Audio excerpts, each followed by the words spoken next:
By the end of the hour on Friday last week, we had gone through a strong acid, strong base titration. We saw that the equivalence point in those titrations was 7.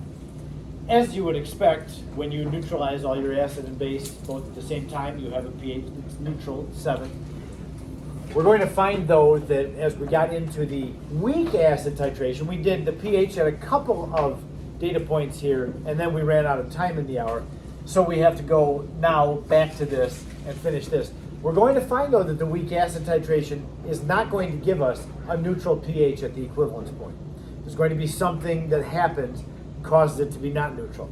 So, again, as I keep telling you, the strong acid and strong base problems, those are your friends. Those aren't nice to you. They're very predictable and simple. When we get into weak things with equilibrium, it's not so nice. Parts of this aren't so bad, but then there's parts of it that have a lot of work involved. This is the last slide that we looked at. We had just found the pH at what we call the halfway point of the titration. The halfway point of the titration is the point at which the amount of acid we started with has been cut in half. We've added just enough of the hydroxide to react away half of the original amount of acid. So we started with 0.004 moles of it. It now has gone down to 0.002. When that happens, the conjugate base of that acid went up to the same amount that that has gone down to. So now we have a buffer in which the amount of acid present equals the amount of its conjugate base, and therefore, when we look at that ratio, the base over the acid is 1, so the log of 1 is 0, therefore the pH is equal to the pKa. So I'm making a big deal of that because that matters. We haven't done enough titrations or problems with this yet to understand why it's so important. But the halfway point is going to be very helpful to us. When we start doing the experiment that we're going to do, one of the parts of the experiment is I'm going to give you a weak acid and say, okay, here's a weak acid. Here's some sodium hydroxide and a burette. Determine the Ka of this weak acid. Well, we have now some connection between the Ka and the pH at some point in the equation or in the titration that is going to be helpful to you. Now there are problems in the exercises that are going to help you to understand this point a little bit better. They'll ask about the halfway point, the point at which the acid and the base are equal. So this will still be developed. We're going to move on now from that titration point, and we'll do other points in the titration. When you titrate something, I know that when we were just titrating with an indicator earlier in the year, all we cared about was the endpoint. What is the pH at the endpoint, or what, how much of the base does it take to get to the endpoint? Then we'd find an unknown concentration. However, when you do a titration curve, when you're graphing all the points on of the pH values at the different data points, we go past the equivalence point. So we have to get to the equivalence and past it before we're done with this thing. So we really have only started. Going on now, this is slide number 26. We're on our third edition of sodium hydroxide, to where we've gotten to 30 milliliters of sodium hydroxide. Let's recall what we've been doing. Remember that when you have a weak acid, you're titrating it with a strong base. Every point in the titration, you're going to observe what total amount of acid do you have and what total amount of base has been added. So total from the beginning. We're not going to just go from the previous point. We're going to go all the way back and look at the total amount that we started with. So the total amount of HOCl is 0.004 moles. Because we had 40 milliliters of 0.1 molarity, that gives us 0.004 moles of the acid. When 30 milliliters of sodium hydroxide have been added, now that takes us to 0.003 moles. And the conjugate base of the acid, this one right here, we didn't have any of that to start with, but the reaction is going to make some of it. So once again, as what happened in the first two additions of sodium hydroxide, the sodium hydroxide is the limiting reactant. So that is going to go to 0. The HOCl is in excess. There's still going to be 0.001 moles left over after it reacts. And the OCl is going to be produced in the same amount that the hydroxide got used up. They're a 1-to-1 ratio. So 0.003 moles of the conjugate base have been made. And from these two, now we can remember we have a weak acid present. Its amount is going down, but it's still a measurable amount of weak acid. And then its conjugate base is present, so we can find the pH with the buffer equation. So as we were doing that last week, we actually determined the pKa of the acid. Remember, pH equals pKa plus the log of Ba. The pKa is 7.46. When you take the negative log of that Ka value up at the top, that's where I get that. And then add it to the log of the base, 0.003 moles, over the acid, 0.001.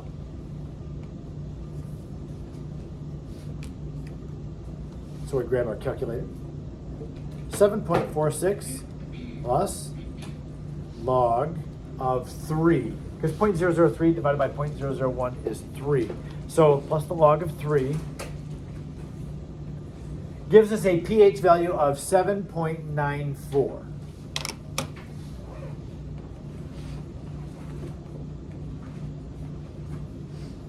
So if I could just give you the story of our titration so far, we started with, no, that was point number 2. We started with just the weak acid and water before any sodium hydroxide got added. We used the equilibrium Ka expression, and we found the pH of just this acid was 4.23.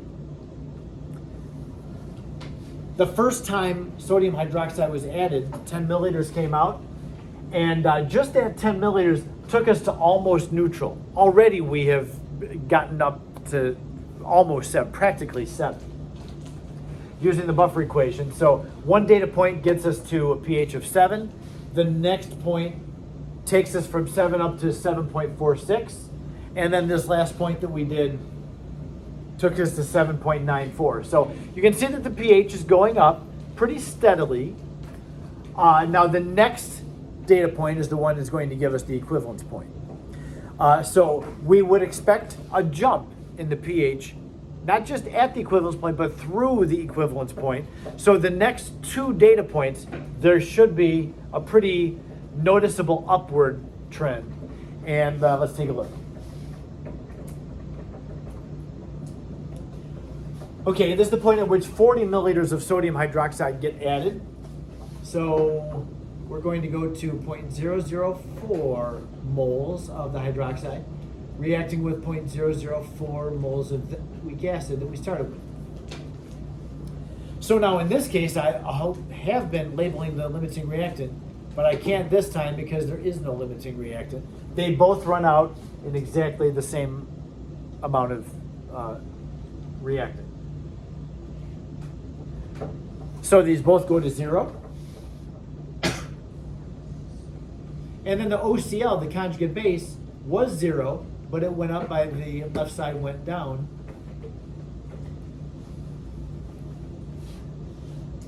So what is the pH? Just because we hit the equivalence point, we've used up all of our weak acid and there's no excess of hydroxide, does not necessarily mean that the pH is 7.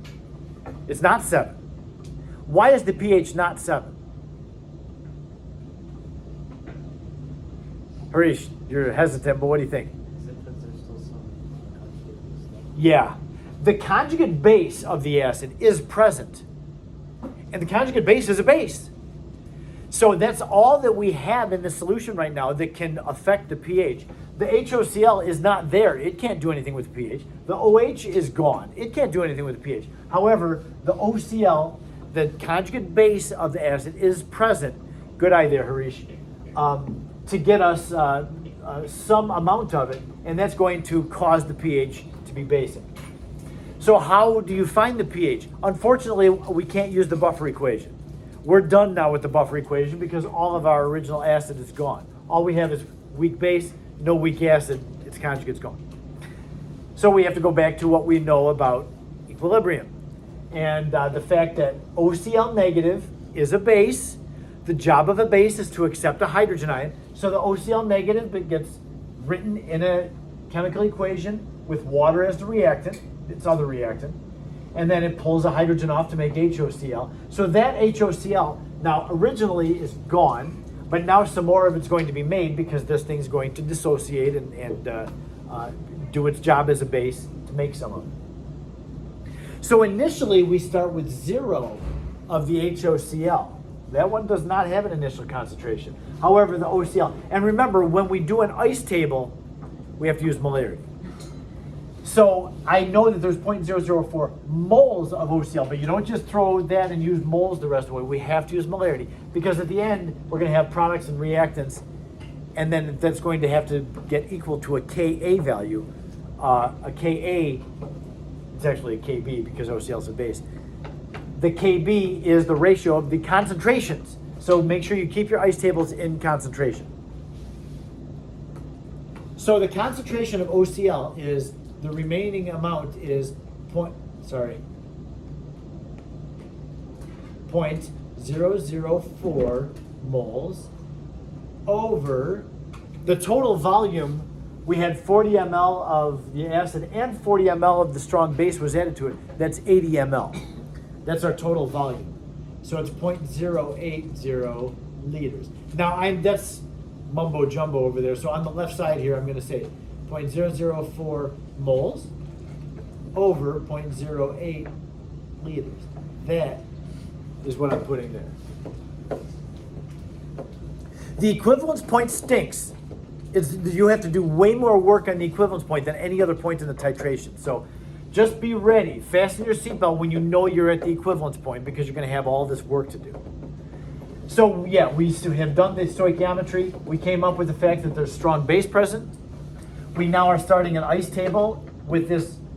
I just said strong base present. It's not strong. The conjugate weak base is present. So we have to do an equilibrium equation here where the weak base behaves as a base. Yes, sir. Wait, how come originally it only goes one way, but then on the way back it goes like down here? It's going both ways. Okay. Yeah, up here we had a strong base reacting. Strong bases don't mess around with equilibrium; they just react till they're gone. So that's what was happening up here. Was that one of the reactants was a strong base. Down here, all I have is a weak acid, just in water. So a weak acid in water does not react all the way to completion. It pulls a few hydrogens off of water molecules, then it comes to equilibrium. Okay, so because it's weak. OH can be created? Yeah, you'll make some OH, but you don't make much OH because of this sign right here. A little bit goes to the right and then it stops. Whereas the first one, because OH was a reactant, it's going to react until it's gone. It just reacts and keeps going and doesn't ever come to equilibrium. But a weak base in water, and if that's all that's happening, it's just have a weak base in water. It's got to be in equilibrium. This is what we learned in chapter 14. Just simple weak base in water comes up to with an equilibrium. Okay, so this has to go to the right. And the water, of course, we don't care about. This goes down by some amount x, this goes up by x, and that goes up by x. This ratio here is 0.05. 0.004 divided by 0.08 is 0.05. So that's our initial concentration, and then we subtract that x from it. So we know, and this is what we want right here, we want that hydroxide ion concentration because that allows us to find the pH.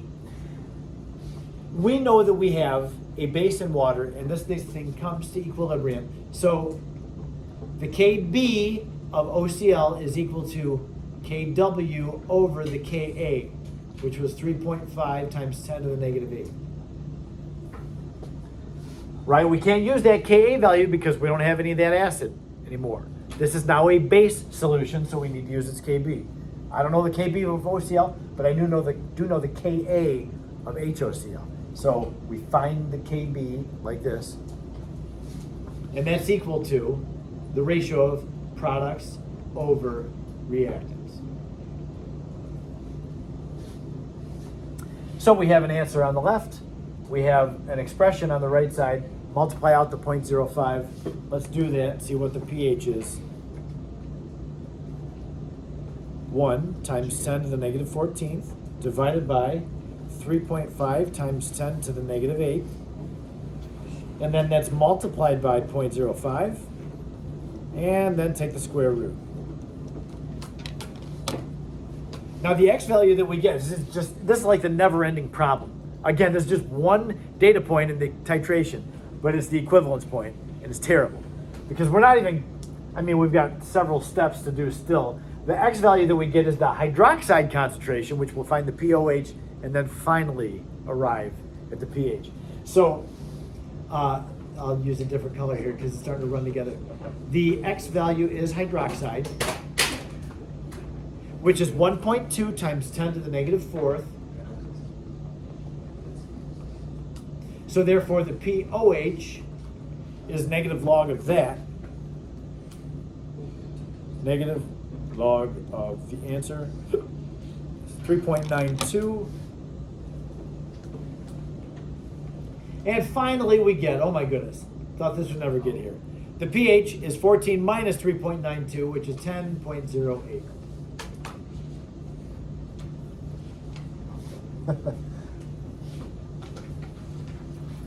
It's a good thing not every data point requires this much work,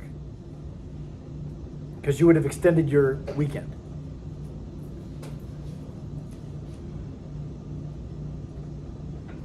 Can I give you a replay on anything that happened up here? So the acid ran out, the hydroxide ran out, both of those are 0. What's left is the weak base, the conjugate base, which is acting like a weak base in water. So weak things undergo an equilibrium. So we come up with its initial concentration. The products are 0.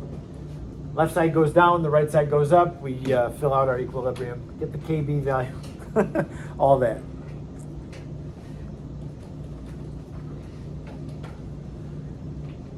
After the equivalence point, we continue to find pH values.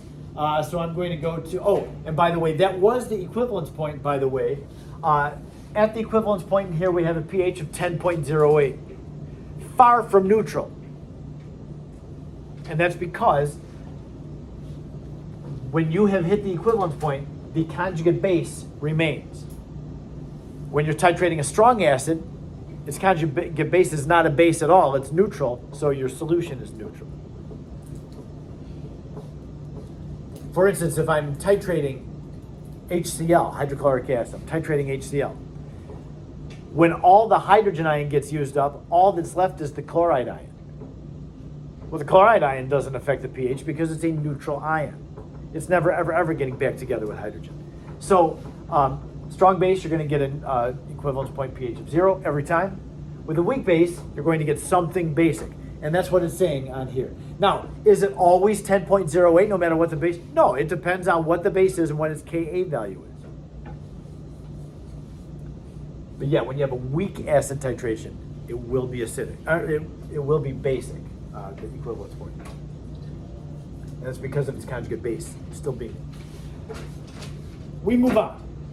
We're going on to now, what is the pH past the equivalence point? So take a look at this one now. We have the original amount of HOCl. That part hasn't changed through all this whole thing. However, this has gone up by another 10 ml. Now we have 50 milliliters compared to the 40 of the weak acid. So our weak acid is 0.004 moles, and the base is 0.005 moles. This time, the limiting reactant is the HOCl. So that's going to run to 0. We'll have an excess of hydroxide ions. So this is 0. This goes down by the amount that went down to 0.001. And the OCl goes up to 0.004. And the water, we don't care about. So now what do we have? We have some free hydroxides. We have a concentration of just hydroxide. That's considered strong base because it's just free hydroxide. And there's the conjugate base. This seems like it's complicated too. Do we have to figure out what the total hydroxide ion concentration is? We don't.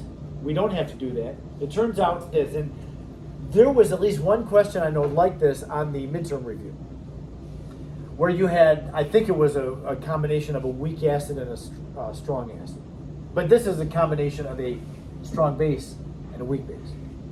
So when you have both a strong and a weak together, they don't react with each other. They both have the same goal. They're both trying to accept a hydrogen ion, and they can't really help one another do that. So they're not reacting with each other.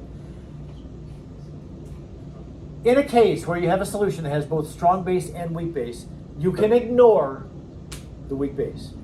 It doesn't give enough hydroxides in water to even catch up with the amount that's there in the strong base. So anytime you have a combination of strong and weak, just ignore the weak. It sounds almost inhumane. The weak, just leave it behind. We don't care about that. Just pay attention to the strong. But that's the way it is. Even though, and I think this is worth mentioning too, this is weak base. There's more of the weak base than there is the strong acid. Not strong acid, strong base. There's more of this weak than there is the strong base. Can we still ignore it? Yes, you can still ignore it. In fact, I can confirm that because on the previous slide, we had, right here, look at this. When we had 0.004 moles of the weak base, it produced a hydroxide concentration of 1 × 10 to the negative fourth. That's all the hydroxide we could get out of that weak base, was 1 × 10 to the negative fourth. Oh, next one. If we take the concentration of the hydroxide from the strong base, take a look at it. The hydroxide ion concentration is 0.001 mole over the total volume, 40 ml and 50 ml, which is 90 ml. So what is that concentration? 0.001 divided by 0.09 is 0.011 molarity. So this free hydroxide that we have an excess of in the reaction, it has a concentration of 0.11 molarity of hydroxide.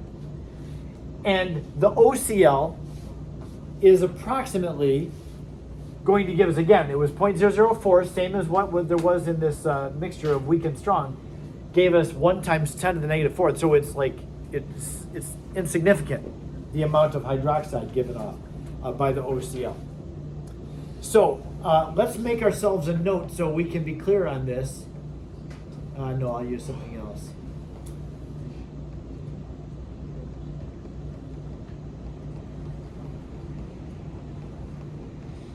Neglect the weak.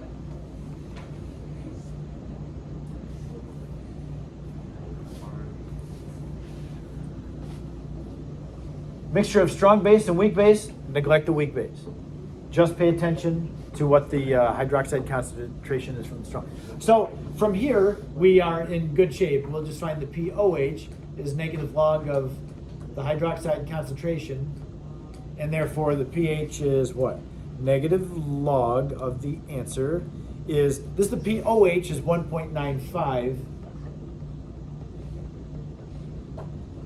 And so therefore the pH is 12.05. So we've just looked at 2 data points. 3 data points ago, we had not yet hit the equivalence point. We still had a buffer situation here where the original acid was almost all gone. And I warned you, hey, we're coming up on the equivalence point. The next 2 points are going to be big jumps. So we went from 7.94. Next pH was 10.08, so you have a jump there. And then it continues jumping from 10 to 12.05. So we got a jump of 3 to 4 pH units. It's not huge like a strong acid titration. Daniel? Would it be the same if it was a weak acid and strong acid? Yes, if you have a mixture of a weak acid and a strong acid, neglect the weak acid. Yep, just pay attention to the concentration of the strong.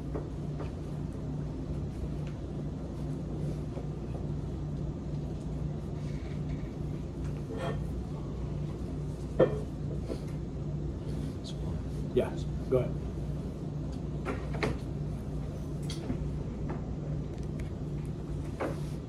Okay, now one more data point. If I can have you, all of you, would you determine the pH at this final data point? Now this is 10 more milliliters of sodium hydroxide. You saw what happened to the pH in the previous slide. It became 12.05. Now, get the pH.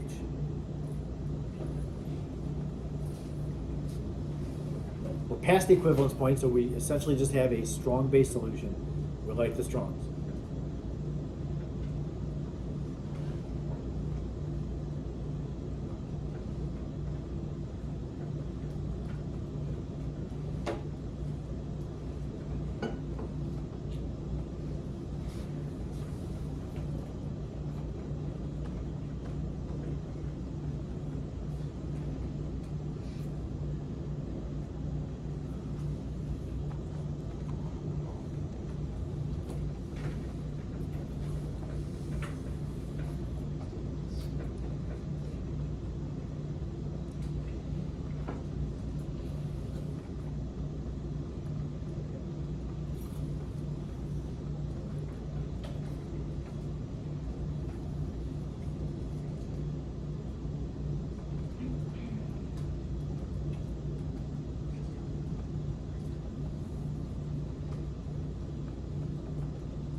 I'm going to write the pH up here. It'll be up there. Don't look until you have an answer. Do most of you have an answer already? You have the pH? I don't know what that last digit is, but it's something like this. 12.3 something.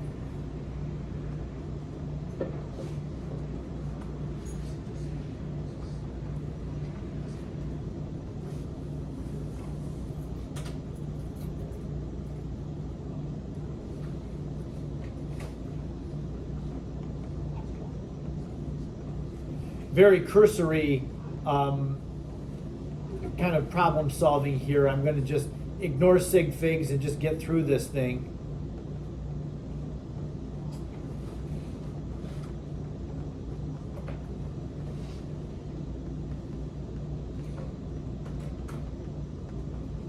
Just like in the last one, we ignore the amount of the weak base that's present, and we just focus on that strong base. So the pOH is negative log of 0.002 over 100 ml, which is 0.1 liters. Do it like that. You'll get the pOH, subtract from 14, should get 12.3. Good?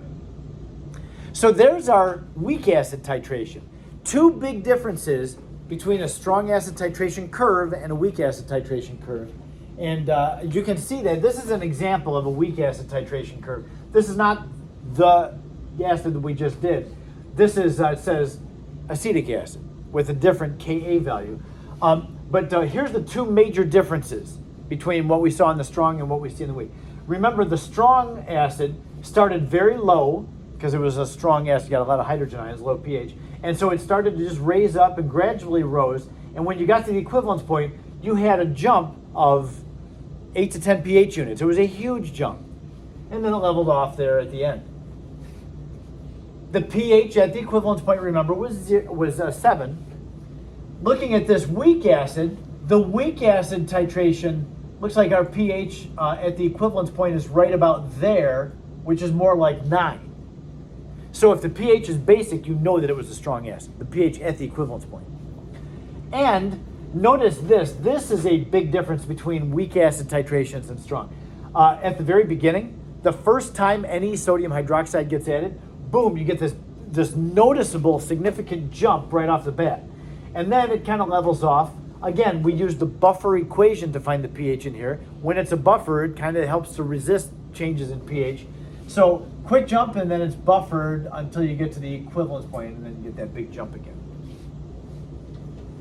So the strong acids don't have the quick jump, and the strong acids have a 7 pH. That is definitely not a 7 pH for its equivalence point. Equivalence point is like up there.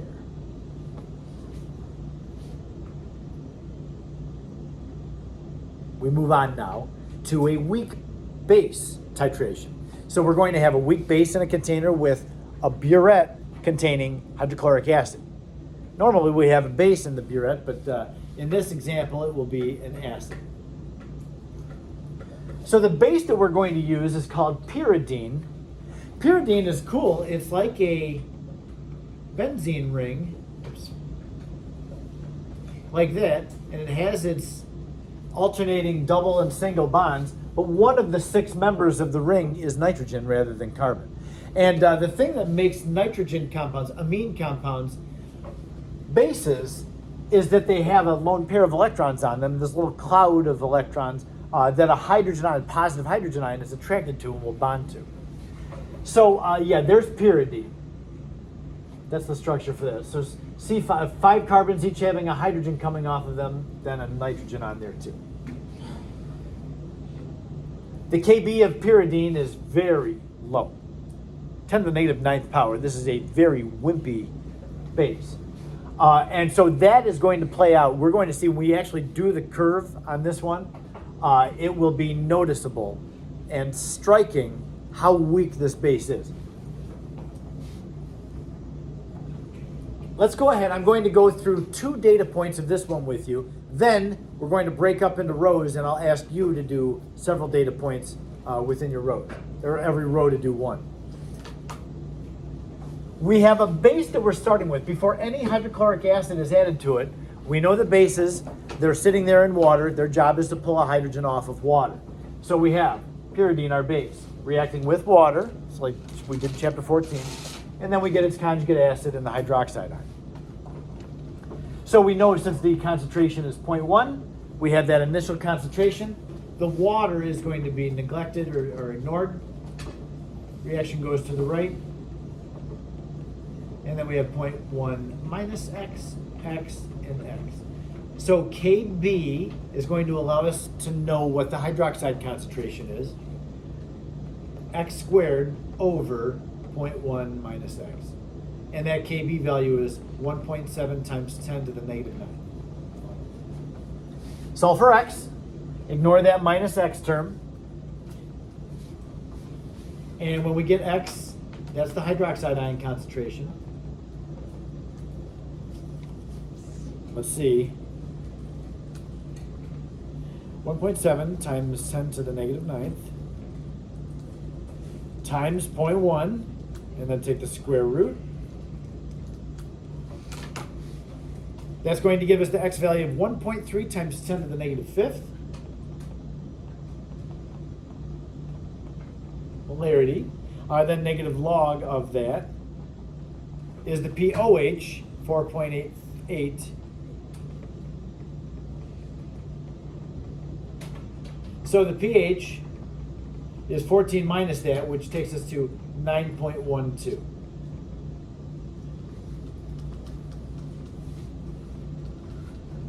Yes? So for weak base and strong acid titrations, we do not do the story. We do, but this was the first data point in which no hydrochloric acid had been added yet.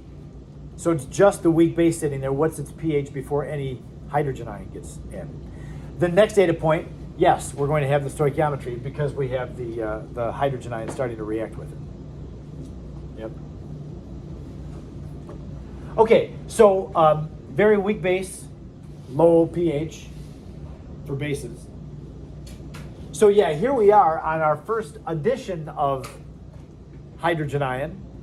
And so when 10 ml of hydrochloric acid has been added, we now can do the stoichiometry step. Use mole, and I realized I shouldn't have done this. I'm using the exact same concentration and same volumes as I did in the first example. I shouldn't have done that, and so I apologize for it. When you now go to the book exercises, you'll have to reorient your brain like nuts. I was using the same numbers when we did it in class. So, yeah, I'll have to change those. The hydrogen ion, I've added 0.001 mole. Because it was 10 ml of 0.1 molarity, that's 0.001 moles of hydrogen ion. Reacting with this weak base, which is 0.004 moles. And the conjugate acid of the base, we don't have any at the beginning, but some of it will be made. So these two reactants, one of them is a strong acid. It reacts until it's gone. It's just going to keep reacting with the weak base until one of them runs out. So the hydrogen ion is our limiting reactant. That goes to 0. The base goes down to 0.003. And this conjugate acid goes up to 0.001. Now, since we have a weak base present with its conjugate acid, we have a buffer. When you use the buffer equation, and you should use the buffer equation when you can, keep in mind that this term, look it up what I'm pointing at, the pKa. pKa is the Ka of the acid that's in this buffer. Remember, you've got base and acid together in the buffer. Even though this was a base solution to start with, if I want to use the buffer equation, I've got to plug in the Ka value. So that means this. What is the Ka? Emma? So you can use the KB and just flip the... Flip the whole thing, yes. This does work. POH equals PKB plus the log of acid over base. I don't recommend that. It works, it's true. But yeah, I like to keep everything with bah, so I'm not switching those up. But yeah, this will work. So using the original buffer equation, the pH equals pKa, which would be negative log of the Ka, which is Kw over the Kb, 1.7 times 10 to the negative 9. There's my pKa plus log of base, which is 0.003, over acid, 0.001.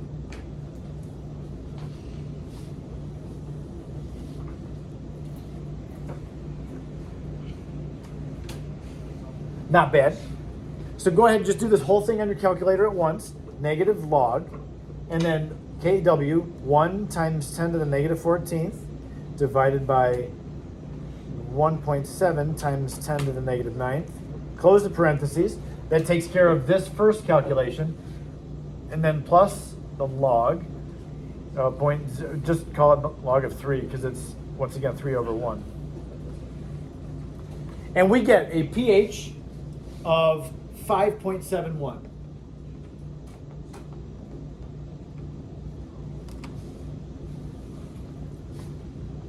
This pyridine is very wimpy as an acid. That's not an acid, as a base. How do you know? The first little addition of acid has taken its pH from 9 point something all the way down to 5.7. Just with one little addition of acid. We're not even to the halfway point yet. And it's already down there. Okay, now let's go ahead and finish this titration curve. I'm going to assign your row. Is that why Sakruta got up and ran away? Oh, people.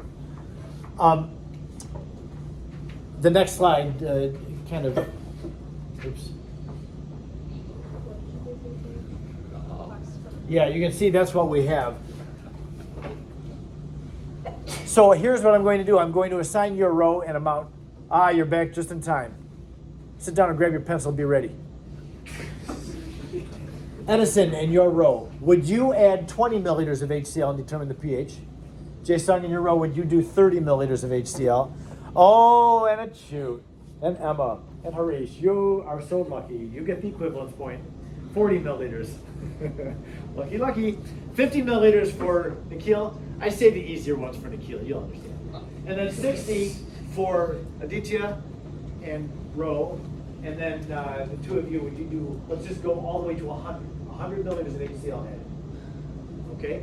And I'm going to make now my graph, our graph, nice and big. Yeah, let's do that. And so I will plot our first 2 points that we have done in this one, and then when you are in agreement with your row, what your pH should be, send somebody up to come and plot your point as well.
Go ahead, you guys, if you agree, you can make your mark. 4.7. It's at 5. How many milliliters is it?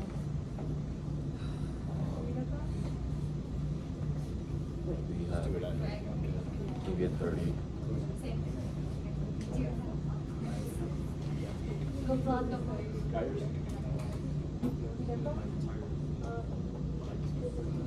What do you put this for? But you in group. Yikes. No laughing. If your group is done finding your pH, would you go to the equivalence point, 40 milliliters, and see if you can determine the pH at the equivalence point? It's fun. Just ask. Fun.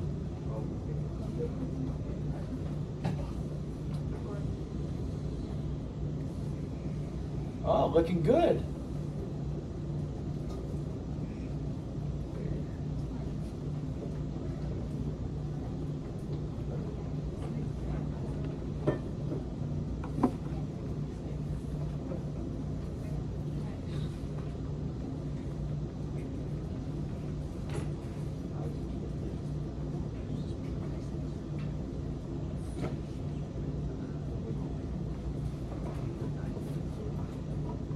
We should have 5 groups right now working on the equivalence point pH. If your group is done, find that 40 milliliter pH.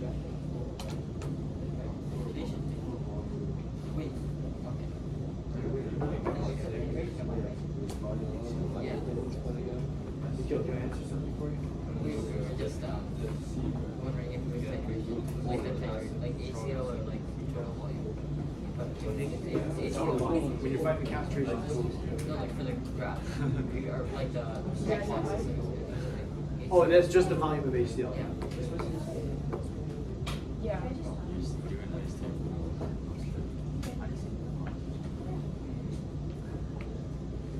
Got it? Yeah, I think so. Wait, check. Well, make sure your group agrees.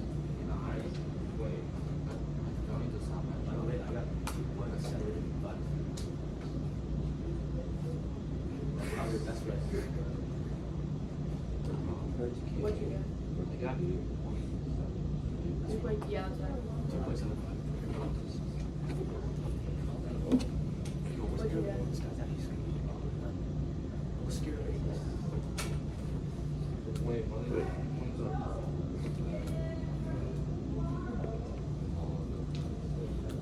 Come on, you only get 1 point.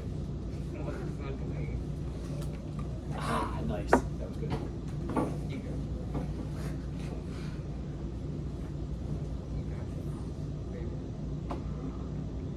You guys still working on yours? Did you get applied yours yet? I'm not sure if mine is right. I thought like 3.46.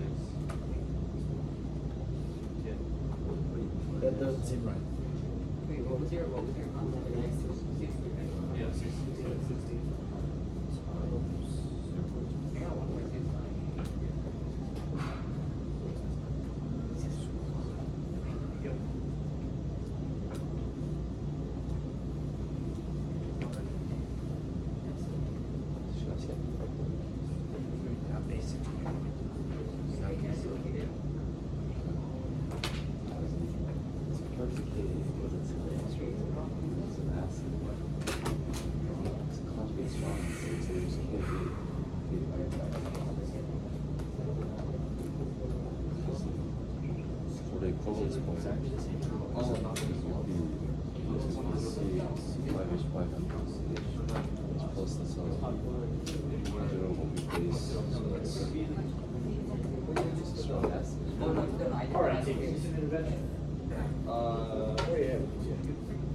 Does that seem to be, that seems to jive with the other point? Yeah. I think I would. Because I'm fucking.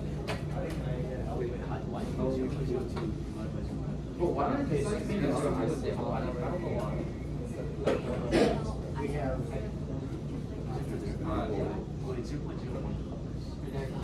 This is not zero. No. It's Oh, okay. Oh no. What did I do? Daniel, no. Is this the eraser? Well, yeah, you have to find holes. Oh. So you guys get 60 Daniel? millimeters, right? Where are we? You're gonna be at 1 point. 60 ml. Yeah. A little bit Times times. that concentration is 0.006. Frick. Bro, what are you doing? Daniel. 1 point, 1 point. Alright. Go. Hey, if you get this wrong, you fail your There. And then the other one was 0.004. 40 ml. Yeah. So you have an excess. That's going to run out. So you have an excess of 0.004. That's my chapter. So this is looking at pH. Right. We get to find the concentration. So it's 0.02. It's like goofy, but it's 60 plus 40. Like some like the things that you get to look at, which is quite what those Oh, for instance, All right, so it's just about time to go. I want you to notice about this graph when we do the connecting of these, something like that. Notice that the initial jump, this base is so weak that the initial jump is more vertical than the equivalence point. And we should just take note that the weaker an acid or base is, the less dramatic is the equivalence point vertical part. This is just barely noticeable that, oh my goodness, there is kind of a bump there to make an equivalence point. So yeah, the weaker it is, the less vertical the equivalence point is. Just be aware of that. And so as you see, when you start with the base and you neutralize it or titrate it with an acid, you start high in the pH and you come low. And that's fine too, because that's what you should do when you're titrating a weak base. It should start high and then go acidic. Tomorrow, we will be working on some of the more difficult some of the more difficult problems from the homework. Some people earlier today were telling me they started the homework and they were having a hard time with it, so over the weekend. Be encouraged to begin. Do not put those things off. You feel one way when we do it together in class. You feel different when you're on your own, and it's you and the solutions manual, so keep at it.